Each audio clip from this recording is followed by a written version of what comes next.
ሰላም ጤና ይስጥልን። የተወደዳችሁና የተከበራችሁ የቻናላችን ተከታታዮች የሰኔ 2 2018 ዕለታዊ ወቅታዊ ማህበራዊና ኢኮኖሚያዊ ትኩስ መረጃዎችን ይዘንላችሁ ቀርበናል።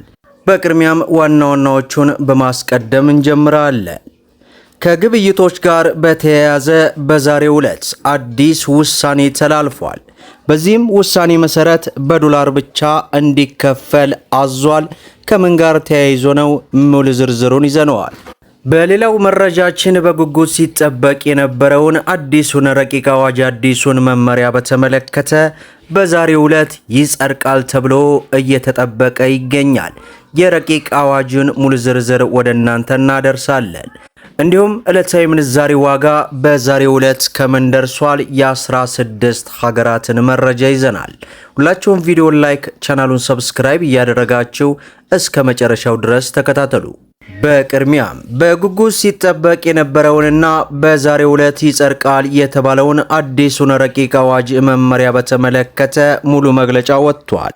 የኮንትሮባንድ ወንጀል ከጊዜ ወደ ጊዜ እየረቀቀና በአገር ኢኮኖሚ ላይ የሚያደርሰው ጉዳት እየከፋ በመምጣቱ ለህገወጥ ንግድ ማጓጓዣነት የሚያገለግሉ ተሽከርካሪዎችን በቀጥታ እንዲወረሱ የሚደነግገው አዲሱ አዋጅ ማሻሻያ ረቂቁ ለህዝብ ተወካዮች ምክር ቤት መቅረቡ ይታወሳል።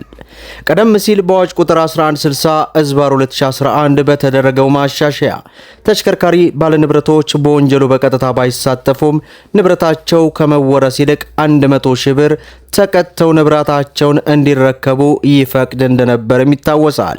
ይሁን እንጂ ይህ አሰራር ኮንትሮባንዲስቶች የተቀመጠውን ቅጣት እንደ ቀላል የሥራ ማስኬጃ ወጪ በመቁጠር የህገወጥ ንግዱ ይበልጥ እንዲጧጧፍ በር መክፈቱ የተሻለው አዋጅ ይገለጻል። በተጨማሪም ወንጀሉ አሁን ላይ እጅግ የረቀቀ መልክ በመያዙ ኮንትሮባንዲስቶች መንገድ በሌለባቸው አካባቢዎች ከፍጥነት በላይ በከፍተኛ ፍጥነት የሚያሽከረክሩ የመለየት የሚያዳግትና መደበቂያ አካላት የተገጠመላቸው አልፎ አልፎም ጎማቸው በጥይት ቢመታ እንኳን እንዳይቆሙ የሚያስችል የጥይት መከላከያ የገጠሙላቸው ተሽከርካሪዎችም ለዚህ ዓላማ እንዲውል እየተደረገም ይገኛል። ይህንን ተግዳሮት ለመፍታት አዲስ ረቂቅ አዋጅ ጥብቅ ማሻሻያዎችን አድርጓል። በዚህም መሰረት ማንኛውም ተሽከርካሪ የኮንትሮባንድ ዕቃዎችን ለመደበቅ የሚያስችል ሆኖ የተሰራ የተለወጠ ወይንም መደበቂያ አካል የተገጠመለት ሆኖ ከተገኘ በቀጥታ እንደሚወረስ ተገልጿል። አንድ ተሽከርካሪ የጫነ የኮንትሮባንድ ዕቃ መጠን የገንዘብ ሚኒስቴር የሚያወጣው መመሪያ ከተቀመጠለት ገደብ በላይ ከሆነ የዕቃው ግምታዊ ዋጋ ከግምት ውስጥ ሳያስገባ ተሽከርካሪው ተወርሶ ለመንግስት ገቢ ይደረጋልም ተብሏል። አዋጁ የባለቤቶችን መብት ግምት ውስጥ በማስገባት ተሽከርካሪው ከመወረሱ በፊት ባለቤቱ ጉዳዩን እንዲያውቅና ተሽከርካሪው ጥቅም ላይ ስለዋለበት ሁኔታ ማስረጃዎችን በማቅረብ ራሱን እንዲከላከል እድል እንደሚሰጠው በድንጋጌው ላይ ተመልክቷል። በዚህም የህዝብ ተወካዮች ምክር ቤት 24ኛ መደበኛ ስብሰባውን እንደሚያካሄድ የተገለጸ ሲሆን በስብሰባውም የጉምሩክ አዋጅን አስመልክቶ የፕላን በጀትና ፋይናንስ ጉዳዮች ቋሚ ኮሚቴ የሚያቀርበውን ሪፖርትና የውሳኔ ሐሳብ መርምሮ ረቂቅ አዋጁን እንደሚያጸድቅም ይጠበቃል። እኛም ተከታትለን ወደ እናንተ የምናደርስ ይሆናል። በሌላው መረጃችን ግብይትን በተመለከተ በዶላር ውሳኔ ተላለፈ። የኢትዮጵያ አየር መንገድ በሱዳን ለሚጓዙ የአውሮፕላን ትኬት ክፍያ በአሜሪካ ዶላር ብቻ እንዲፈጸም ያስተላለፈው ውሳኔ በአገሪቱ ከፍተኛ የምጣኔ ሀብትና የሕግ ክርክር አስነስቷል። አየር መንገዱ በፓርት ሱዳን የሱዳንን ፓውንድ መቀበል ያቆመው በሱዳን የገንዘብ ምንዛሪ ያለመረጋጋትና ያገኘውን ገቢ ወደ ዋና መስሪያ ቤቱ ለማስተላለፍ በመቸገሩ እንደሆነ ገልጿል። የአዲስ መመሪያ ተጓዦች እጥረት ያለበትን የዶላር ምንዛሪ በጥቁር ገበያ ፍለጋ እንዲንከራተቱ ያስገደደ ሲሆን ይህም በተራው ህዝቡ ላይ ከፍተኛ የዋጋ ጫና ከመፈጠሩም በላይ ቀድሞውኑ የደከመውን የሀገሪቱን የሀገር ውስጥ ገንዘብ ዋጋ ይበልጥ ያዳክመዋል የሚል ስጋትን ፈጥሯል። በሌላ በኩል የሱዳን ባለስልጣናትና የህግ ባለሙያዎች አየር መንገዱ ውሳኔ ከሀገሪቱ የፋይናንስ ደንብ ጋር ሊጋጭ ይችላል ሲሉ እየተከራከሩም ይገኛሉ። እንደነሱ ገለጻ ልዩ ፍቃድ ካልተሰጠ በስተቀር በማንኛውም የሀገሪቱ ክልል ውስጥ የሚደረጉ የንግድ ግብይቶች በሙሉ በሱዳን ፓውንድ መፈጸም አለባቸው የሚለውን የሀገር ውስጥ ህግ እየጣሰ እንደሆነ ተገልጿል። ይህ አወዛጋቢ እርምጃ በሱዳን ውስጥ በሚንቀሳቀሱ ሌሎች ዓለም አቀፍ ኩባንያዎች ላይ ተመሳሳይ ተጽዕኖ ሊያሳድር እንደሚችል የኢኮኖሚ ባለሙያዎችም እየተተነበየ ይገኛል። በሌላው መረጃችን ዕለታዊ ምንዛሬ ዋጋ በዛሬው ዕለት አንድ የአሜሪካ ዶላር 185 ብር ከ15 ሳንቲም እየተመነዘረ ይገኛል። ዩናይትድ አረብ ኤምሬት የዱባይ ድርሃምን ስንመለከት 50 ብር ከ72 ሳንቲም በዚህ ሰዓት ዌብሳይቱ ያስነበበው መረጃ ይመስላል።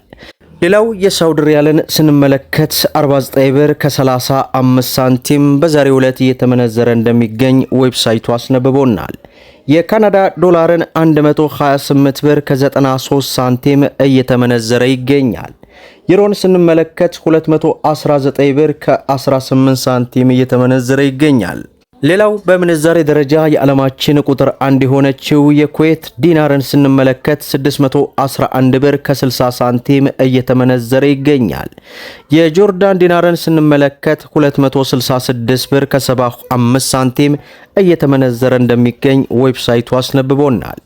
ሌላው በምንዛሬ ደረጃ የዓለማችን ቁጥር 2 የሆነችው የባህሬን ዲናር ናት። እሷም እንግዲህ የባህሬን ዲናር 509 ብር ከ75 ሳንቲም እየተመነዘረ እንደሚገኝ ዌብሳይቱ በዚህ ሰዓት በዚህ ደቂቃ አስነብቦናል። ፓውንድ ስተርሊን ስንመለከት 258 ብር ከ15 ሳንቲም እየተመነዘረ ይገኛል። ሌላው በምንዛሬ ደረጃ የዓለማችን ቁጥር 3 የሆነችው የኦማር ሪያልን ስንመለከት 499 ብር ከ75 ሳንቲም እየተመነዘረ እንደሚገኝ ዌብሳይቱ በዚህ ሰዓት በዚህ ደቂቃ አስነብቦናል። ሌላው የአውስትራሊያ ዶላር ነው። የአውስትራሊያ ዶላር በዛሬው ዕለት እንግዲህ 131 ብር ከ88 ሳንቲም እየተመነዘረ እንደሚገኝ ዌብሳይቱ አስነብቦናል ማለት ነው። ሌላው የስዊስ ፍራንክ ነው። አንድ የስዊስ ፍራንክ በዛሬው ዕለት 138 ብር ከ30 ሳንቲም እየተመነዘረ እንደሚገኝ ዌብሳይቱ አስነብቦናል ማለት ነው። ሌላው የቻይና ዩዋን ነው። በዛሬው ዕለት አንድ የቻይና ዩዋን 25 ብር ከ39 ሳንቲም እየተመነዘረ እንደሚገኝ ዌብሳይቱ አስነብቦናል። ሌላውና የመጨረሻው የእስራኤል ሽቅል ነው።